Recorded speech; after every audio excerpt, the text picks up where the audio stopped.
அன்பே உருவான இறைவா, உம்முடைய திருமகனின் வருகைக்காய் உள்ள தூய்மையுடன் வரவேற்க எம்மை தயார்படுத்துகிற இக்காலத்திற்காய் நன்றி அப்பா.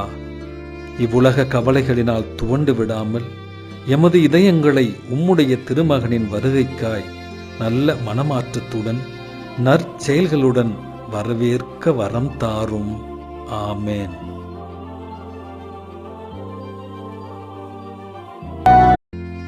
Almighty ever-living God, let neither our daily work nor the cares of this life prevent us from hastening to meet your Son, Jesus Christ. Enlighten us with your wisdom, O Lord, and lead us into his company. We make this prayer through Christ our Lord. Amen.